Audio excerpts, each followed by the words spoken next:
maka kegagalan seorang gubernur adalah pasti ada orang yang menjadi pengemis di perempatan jalan, masih ada anak-anak yatim yang tidak sekolah, masih ada orang-orang miskin yang rumahnya roboh, masih ada orang yang kebanjiran tapi tidak tertangani dengan baik, masih ada orang yang bunuh diri karena terikat bank emok, bank keliling, pinjol. Itu adalah kegagalan seorang pemimpin. Untuk itu, pada kesempatan hari ini saya mengajak pada seluruh penyelenggara negara di Provinsi Jawa Barat, para bupati, wali kota, para kepala desa, kepala kelurahan, mari kita bersama-sama memiliki kesadaran. Keislaman kita bukan dinilai dari umroh kita yang dilaksanakan setiap tahun. Keislaman kita bukan dinilai dari gamis yang kita pakai. Keislaman kita bukan dinilai dari peci hitam dan putih yang kita kenakan, dari sejarah yang kita hamparkan. Keislaman seorang pemimpin dinilai dari senyum rakyat dalam setiap waktu. Sekolah tidak mesti ngantri. Senyum rakyat dalam setiap waktu makannya tepat dan bergizi. Senyum rakyat dalam setiap waktu jalannya halus. Senyum rakyat dalam setiap waktu pupuk tidak sangat mudah didapatkan. Senyum rakyat dalam setiap waktu ketika sakit di rumah sakit, negara tampil dan hadir untuk mengobatinya.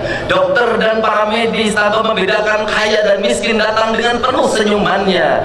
Senyum rakyat dalam setiap waktu ketika seorang yang melahirkan penuh dengan kenyamanan, bayi yang terlahir dilayani oleh para medis dengan senyuman.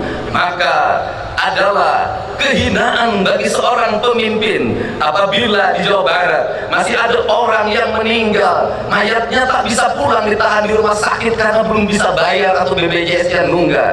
Bayinya ditahan di rumah sakit karena belum bisa bayar atau BPJS nunggak. Anak-anak tidak bisa sekolah, orang-orang miskin makan hanya dengan garam, rumah roboh atau bocor, sedangkan negara abai dalam fasilitasnya digunakan hanya untuk kepentingan pribadi, keluarga dan golongannya. Untuk itu, marilah kita jadikan kesadaran 1 Syawal 1446 Hijriah ini adalah sebuah kesadaran kolektif, kesadaran ritual dan spiritual kita sudah sangat tinggi. Pejabat umroh ngantri, orang-orang kaya umroh ngantri, masjid-masjid Jumat penuh, mimbar-mimbar penuh, ceramah-ceramah dalam setiap waktu.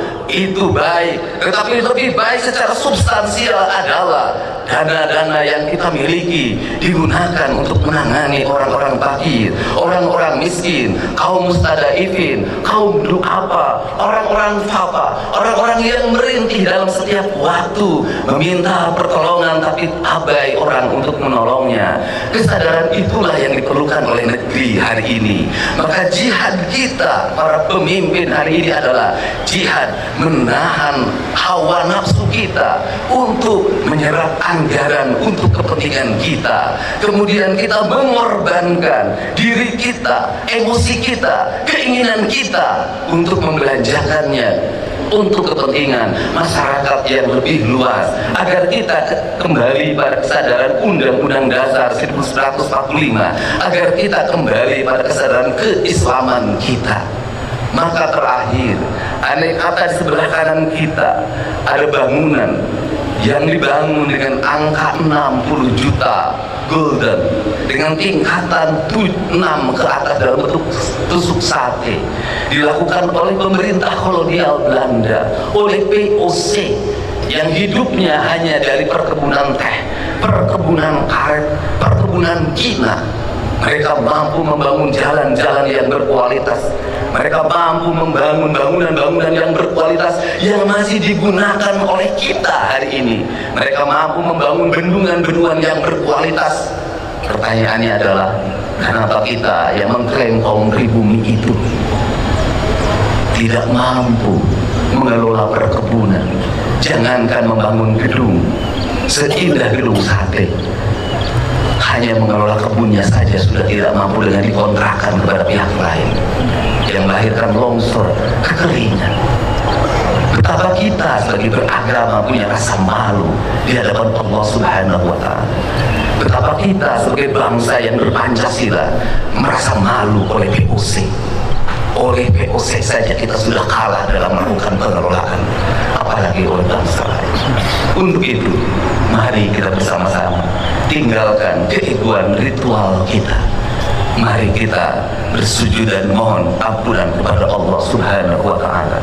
Dan bentuk pengampunan Allah Subhanahu wa Ta'ala, saya meyakini akan turun pada kita mana kita memiliki kesadaran bahwa kita adalah makhluk yang salah dalam pengelolaan kebijakan. Marilah kita minta maaf pada anak-anak miskin yang tidak bisa sekolah. Marilah kita minta maaf pada orang-orang miskin yang mereka masih tak sanggup makan sebaik makannya kita. Marilah kita minta maaf pada orang-orang fakir yang harus dia mencuri hanya untuk kebutuhan melahirkan keluarganya.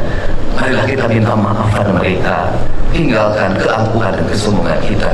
Semoga 1 Syawal 1446 Hijriah ini menjadi tahun kesadaran kita bahwa kita telah salah menjadi penyelenggara negara, dan kita akan merubah seluruh kebijakan-kebijakan itu.